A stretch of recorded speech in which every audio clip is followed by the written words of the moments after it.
एक बकरी थी।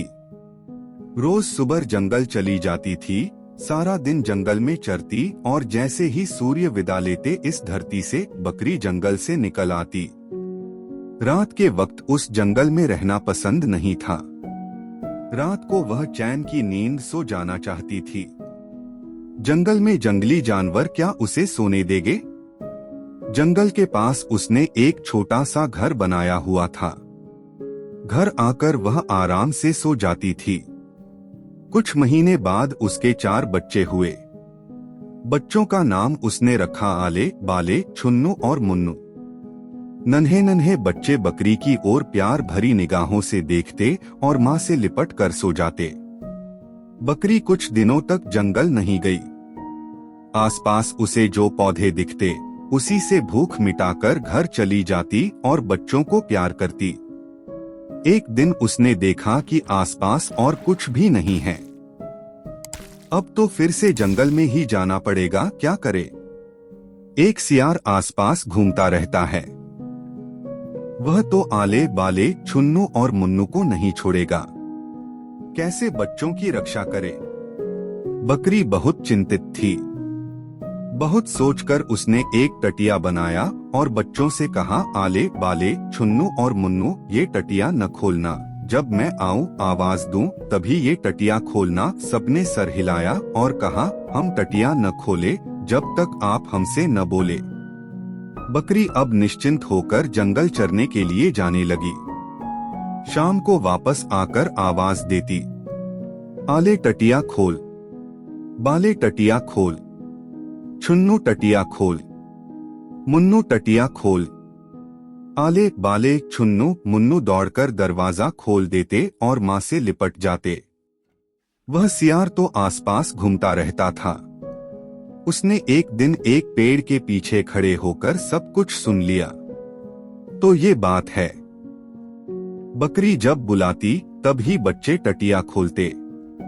एक दिन बकरी जब जंगल चली गई, सियार ने इधर देखा और उधर देखा और फिर पहुंच गया बकरी के घर के सामने और फिर आवाज लगाई, आले टटिया खोल, बाले टटिया खोल, छुन्नू टटिया खोल, मुन्नू टटिया खोल।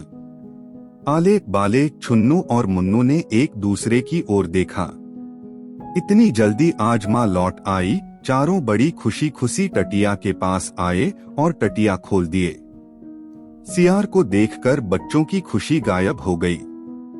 चारों उछल-उछलकर घर के और भीतर जाने लगे।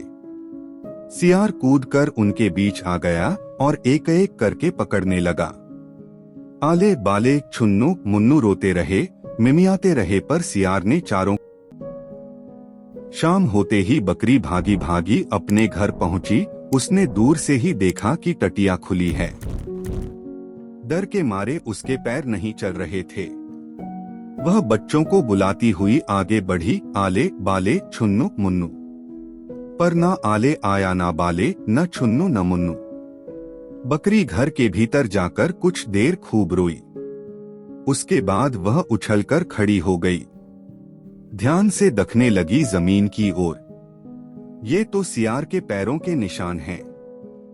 तो सियार आया था। उसके पेट में मेरे आले, बाले, छुन्नू, मुन्नू हैं। बकरी उसी वक्त बढ़ी के पास गई और बढ़ी से कहा, मेरे सींग को पैना कर दो। क्या बात है? किसको मारने के लिए सींग को पैने कर रहे हो? बकरी ने जब पूरी बात बताई, बढ़ी ने कहा, तुम सियार से कैसे लड़ाई करोगी? सियार तुम्हें, वह बहुत बलवान है। बकरी ने कहा, तुम मेरे सींग को अच्छी तरह अगर पैने कर दोगे, मैं सियार को हरा दूंगी। बढ़ी ने बहुत अच्छे से बकरी के सींग पैने कर दिए। बकरी अब एक तेली के पास पहुंची। तेली से बकरी ने कहा, मेरे सींगों पर तेल लगा दो और उसे चिकना कर दो। तेली ने बकरी के सींगों को चिकना करते करते पूछा, अपने सींगों को आज इतना चिकना क्यों कर रहे हो? बकरी ने जब पूरी कहानी सुनाई, तेली ने और तेल लगाकर उसके सींगों को और भी चिकना कर दिया। अब बकरी तैयार थी। वह उसी वक्त चल पड़ी जंगल की ओर। जंगल में जाकर सियार को ढूंढने लगी। कहाँ गया है सियार? जल्दी उसे ढूंढ निकालना है। आले बाले छुन्नू मुन्नू उसके पेट में बंद हैं। अंधेरे में न जाने नन्हे बच्चों को कितनी तकलीफ हो रही होगी। बकरी दौड़ने लगी, पूरे जंगल में छानबीन करने लगी। बहुत ढूंढने के बाद बकरी पहुंच गई सियार के पास। सियार का पेट इतना मोटा हो गया था, आले बाले छुन्नू मुन्नू जो उसके भीतर थे। बकरी ने कहा, मेरे बच्चों को लौटा दो। सियार ने कहा, तेरे बच्चों को मैंने, अब मैं तुझे। बकरी ने कहा, मेरे सींगों को देखो, कितना चिकना है, तुम्हारा पेट फट जाएगा, जल्दी से बच्चे वापस करो। सियार ने कहा, तू यहाँ। बकरी को बहुत गुस्सा आया। वह आगे बहुत तेजी से बढ़ी और सियार के पेट में अपने सींग घोंप दिए।